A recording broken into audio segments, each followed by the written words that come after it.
네, 세계기업에 직접 투자하는 해외 직투. 이번 시간은 NH농협증권 김규배 차장과 얘기를 나눠보도록 하겠습니다. 안녕하십니까? 네, 안녕하세요. 네, 반갑습니다. 자, 일단 해외 직접 투자 변수들 여러 가지 좀 체크를 해봐야 될 텐데 환율부터 좀 얘기를 나눠보도록 하겠습니다. 이제는 지금 한 3일 연속 계속 상승세를 이어가면서 1,010원대 밑으로 떨어질 거라는 생각을 이번 주에는 좀 갖기 좀 어려울 것 같습니다. 어떻습니까? 네, 말씀하신 바와 같이 1,010원대에서 지지를 보이고 있습니다. 하지만 왠지 그 느낌은 그게 계속 불안불안한데요. 지금 현재 원달러 환율이 그 하루 변동폭이 약 1원 사이에서 왔다 갔다 하고 있습니다. 어제 서울 외환시장에서 원달러 환율이 전일 대비 0.2원 오른 1,012원.10에 거래를 마쳤습니다. 장 초반 소폭 상승을 하였습니다만 대우조선해양의 그 쉐빙선, 즉 LNG선이 수주가 된다는 소식과 함께 어떤 포지션 플레이가 갑자기 사라지는 그런 모습이었습니다. 오늘도 외환딜러분들이 예상하는 원달러 환율 레인지는 1,010원에서 1,015원 사이에서 등락할 것으로 보고 있는데요. 아무래도 어제는 FOMC 의사록 발표를 앞두고 있어서 관망세 분위기였는데 오늘은 중국의 경제 지표라든가 또는 금통위 여러 가지 하반기 경기 전망 등이 서서히 나오고 있는 시점이어서 어떤 과감한 포지션을 갖기에는 여전히 좀 쉽지는 않은 그런 모습을 보이고 있습니다. 따라서 약간의 그 레인지에서 벗어나지 않는 그런 모습을 오늘도 이어갈 것으로 예상되고 있습니다. 이번 주는 지수, 그러니까 주가 지수도 그런데 환율도 변동폭이 크지는 않은 것 같아요. 네네. 네, 간밤 마감한 뉴욕 증시 가운데서는 어떤 부분을 눈여겨봐야 할까요? 네, 미국 뉴욕 증시가 연방준비제도의 의사록 공개와 2분기 실적 기대 등으로 인해서 4월 만에 반등에 성공했습니다. 다우지수가 0.47% 오른 16,985의 거래를 마감하였고요. 심리를 나타내는 나스닥 지수도 0.63% 오른 4,419로 장을 마쳤습니다. 대형주 중심의 S&P 500 지수도 0.46% 상승한 1,972.83으로 거래를 마감했습니다. 이날 연준이 FOMC에 대한 의사록을 발표를 하였는데요. 기준금리 인상과 관련된 뚜렷한 신호가 나오지 않았습니다. 이에 따라서 시장에서는 약간의 안도랠리 성격으로 상승을 해서 마감을 하였습니다. 또한 전날 알코아가 시장 예상을 상회한 실적 결과의 그 훈풍이 계속해서 영향을 미쳤는데요. 전날 부진했던 기술주들이 일제히 반등을 하면서 투심을 살린 그런 하루였습니다. 먼저 가장 중요한 연준의 그 양적 완화에 대한 그 내용을 살펴보겠는데요. 연준이 오는 10월달 양적 완화를 종료할 계획을 밝혔다고 합니다. 특히 미국의 경제 개선세가 계속해서 지속될 경우에는 10월달 자산 매입 프로그램을 종료를 하기로 의견을 모았고요. 상황에 따라서는 이 추세를 10월달이 아닌 12월까지도 연장을 할 수 있다. 그렇지만 시장에서는 어떤 불확실성이 해소됐다는 차원에서 굉장히 긍정적으로 그렇게 받아들였습니다. 또 한편 테이퍼링을 축소를 한다는 것 자체가 결국에는 미국 경제가 좋아진다는 것을 의미하기 때문에 시장에서는 계속해서 그것을 좋은 의미로 해석을 하였다고 합니다. 한편 제넷 옐런의 연준 의장은 FOMC를 마치고 기자회견에서 연준은 필요할 때는 언제든지 기준금리를 인상할 수 있다. 특히 출구 전략에 대해서는 신중한 계획을 수립할 것이다라는 기존의 그 발언에서 크게 벗어나지 않음으로써 시장의 그 안도감을 좀 불러일으켰습니다. 오늘은 미국 증시에서 그 실업자 비청구권자 그 수치가 발표되는 한 주입니다. 계속해서 미국의 고용 수치가 좋은 것으로 나타났는데 오늘 밤에도 계속해서 좋은 그 결과가 나올 수 있는지 두고 봐야 될 것 같습니다. 네. 네. 자, 그리고 어제 좀 재미있었습니다. 보니까 인터넷주들이 그 전에 이제 2분기 실적 발표 예상 때문인지 전체적으로 좀 하락하는 모습이었는데 어제는 또 다들 또 반등하는 그런 모습이었어요. 네, 어제 잠깐 업종을 말씀을 드리다가 유틸리티가 강세를 보이는데 그럼에도 불구하고 여전히 그 투자자들이 어떤 기술주 등에 그 투자할 수 있는 그런 그 심리적인 배경은 마련이 되어 있다라고 말씀을 드렸습니다. 말씀하신 바와 같이 어제 인터넷 광고와 관련된 특히 주식들이 계속해서 강세를 띄었는데요. 피보탈 리서치 그룹이라는 회사에서 새로운 보고서가 나왔습니다. 이 보고서에서 미국의 인터넷 광고 시장 관련된 주식에 대해서 특별히 언급을 했는데 특히 그 페이스북의 목표가를 81달러로 상향 조정을 하였다고 합니다.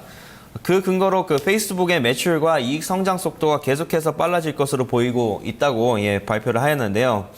반면에 경쟁사인 트위터는 34달러에서 37달러로 소폭 상승하는 정도의 의견을 보였습니다. 특히 페이스북은 그 앱 설치라든가 어떤 중소기업 광고 시장에서 특히 굉장히 강점을 보이고 있다 이렇게 평가를 하였는데요. 계속해서 국제적인 성장성 등도 앞으로 유망해서 전망이 계속 좋게 이렇게 보여지고 있습니다. 반면에 야후와 구글에 대해서는 홀드 의견을 내세웠는데요.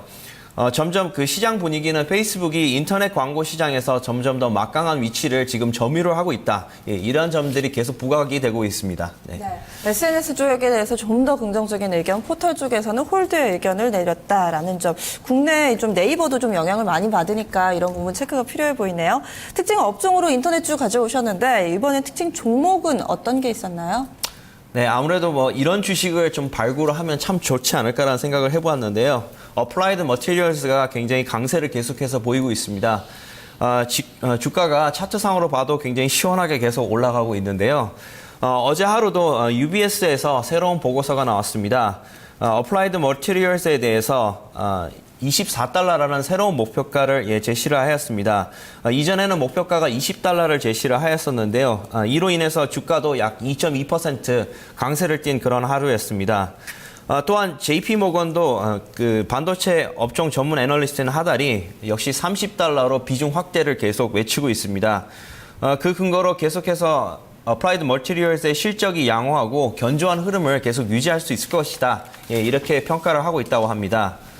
특히 이번 주 월요일 날 이 회사의 CEO인 게리 디컬슨이라는 사람이 어떤 기관 투자자들을 모시고 이렇게 발표하는 그런 자리에서 앞으로 이 회사의 주력 사업 부분인 WFE 시장에서 이 시장 규모가 계속해서 30억 달러에서 370억 달러 사이에서 계속 커질 것으로 예상을 하고 있다고 합니다. 또한 이 시장 내에서의 그 시장 점유율을 어플라이드 머티리얼스가 약 20% 정도 차지할 수 있을 것이라는 자신감을 표명을 하였습니다. 이렇게 되면 회사 수익은 약 108억 달러 정도 예상을 해볼 수가 있는데요. 이것과 마찬가지로 시장 내에서는 그 동종업계의 성장률인 2.9%보다 어플라이드 머티리얼스의 성장률이 훨씬 더 높을 것이다. 이렇게 보고 있다고 합니다. 구체적인 그 수치까지도 나왔는데요. 2014년도 예상 EPS를 1.06달러로 제시를 하였습니다. 참고로 말씀드리면 2013년도에 그 예상 EPS는 0.21달러였는데요. 무려 올해 들어서 그 예상 EPS 수치가 5배 정도 증가할 수 있을 것이다. 이렇게 시장의 관측이 나오고 있습니다. 이에 따라서 주가가 어제 강세를 띄어서 가장 눈에 돋보이는 그런 종목이었습니다. 네. 자, 그러면 이제 해외 직접 투자할 종목들 오늘은 이제 유럽 스위스 쪽으로 가본다고 하는데요. 어떤 종목인가요? 네, 많은 투자자분들이 미국과 그 중국 쪽의 그 종목들을 많이 보시는데요. 유럽의 종목들을 보시면 굉장히 그 강소기업들이 많습니다. 특히 오늘 말씀드릴 종목은 누구나 다 아는 회사입니다. 그 네슬레라는 회사고요. 스위스의 취리 거래소에 상장되어 있는 회사로서 종목 코드는 NESN을 쓰는 그런 회사입니다. 뭐 잘 아시는 바와 같이 세계 최고의 식품 회사로 알려져 있는데요. 아기들이 먹는 그런 분유라든가 그 네스퀵 또는 그 커피 시장에서의 네스카페로 우리에게는 굉장히 친숙한 그런 회사입니다. 어제 9시 뉴스에서 그 뭐 어떤 네스카페라든가 이런 그 커피 믹스가 굉장히 그 설탕이 많이 들어갔다 이런 뉴스를 아마 보셨을 텐데요. 매일 먹지만 저도 굉장히 중독성이 굉장히 강합니다. 그래서 네슬레라든가 이런 회사들은 굉장히 강한 브랜드 파워를 이용해서 시장 점유율을 꾸준히 기록하는 그런 회사입니다. 최근에 이 회사는 그 유럽에 대한 그 성장성이 굉장히 앞으로는 조금 계속 유지하기가 힘들 것이다 이렇게 보고 있어서 아시아 시장으로 굉장히 발빠르게 진출을 하고 있는데요. 최근에 특히 중국과 어떤 파키스탄 이쪽 동남아 쪽으로 굉장히 시장 점유율을 확대를 하고 있어서 이 부분을 주목해서 보셔야 될 것 같습니다. 네. 현재 주가 수준하고요. 목표가는 어느 정도로 설정하면 좋을까요? 네. 우선 차트를 보시면요. 지난 5월 16일 날 그 72 스위스 프랑을 기록한 이후에 회사가 계속해서 이제 약간 주가의 조정적인 흐름을 보이고 있습니다. 아무래도 가장 큰 이유는 그 유럽 시장 내에서의 이 판매 비중이 약 30% 차지하고 있는 이런 회사인데요. 유럽의 경제가 계속해서 좋지 않다 이렇게 보고 있어서 주가의 흐름이 그렇게 좋지 못했는데 제가 봤을 때는 어떻게 보면 지금의 주가 조정이 지금 매수의 기회가 아닌가 생각될 정도로 이렇게 보여지고 있습니다. 어제도 장 초반에 많이 하락을 했다가 갑자기 장 막판에 끌어올리는 그런 모습을 보였는데요. 어제 하루는 68 스위스 프랑에 마감을 하였는데 목표가로 이전에 그 최고가인 72 스위스 프랑은 충분히 기록을 할 수 있을 거다. 예, 이렇게 보고 있습니다.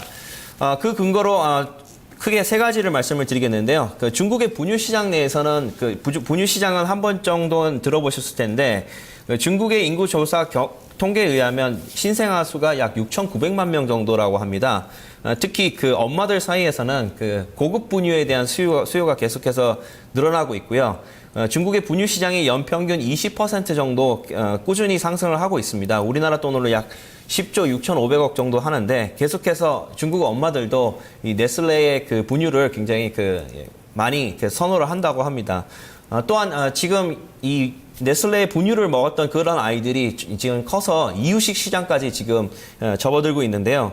아직까지는 그 중국의 이유식 시장이 우리나라 돈으로 7,600억 정도에 불과하지만 계속해서 그 영아 소비 시장 보고서에 따르면 중국 소비자들은 앞으로 품질과 브랜드랑 영양 성분이 우수한 그런 회사의 그 이유식을 많이 선호할 것으로 지금 보여지고 있답니다. 따라서 네슬레의 그 이유식의 그 주력 사업인 그 웰스라는 그 브랜드를 통해서 시장 점유율이 현재 9% 기록을 하고 있는데 이 부분이 계속해서 커질 것으로 보여지고 있고 중국의 두 자녀 정책도 계속해서 수혜를 입을 것으로 보입니다. 그래서 이 부분 조금 눈여겨보시면 되실 것 같고요. 마지막으로 수수료 부분 말씀드리겠습니다. 여태까지 이 스위스 주식 같은 경우에는 오프라인으로만 거래가 가능했는데 이제 저희 NH농협증권을 통해서도 온라인으로 거래가 가능합니다. 따라서 이 주식을 예전에 오프라인으로 1,000주 정도 매수를 하셨다면 수수료가 약 58만 원 정도 이렇게 들었었는데요. 지금은 그 3분의 1 정도 되는 수수료인 약 20만 원 정도 들 것으로 예상이 되고 있습니다. 그래서 이 주가 조정 기회를 통해서 한번 매수 시점을 고려해 보시는 것도 좋을 것으로 판단됩니다. 네. 스위스 증시에 상장되어 있는 종목을 또 처음으로 소개를 해주셨는데 예전보다 투자 환경이 많이 좋아진 것 같아요. 네. 오늘도 말씀 고맙습니다. 네, 감사합니다. 네. 오늘의 해외 질투 종목 잘 알려진 업체죠. 네슬레에 대해서 자세하게 분석을 해봤습니다. 이제는 유럽 시장뿐만 아니라요, 이 동남아 그리고 중국 쪽으로까지 그 발판을 좀 넓히고 있다고 하니까요. 이런 부분에 대한 고려가 필요해 보입니다. 해외 질투였습니다.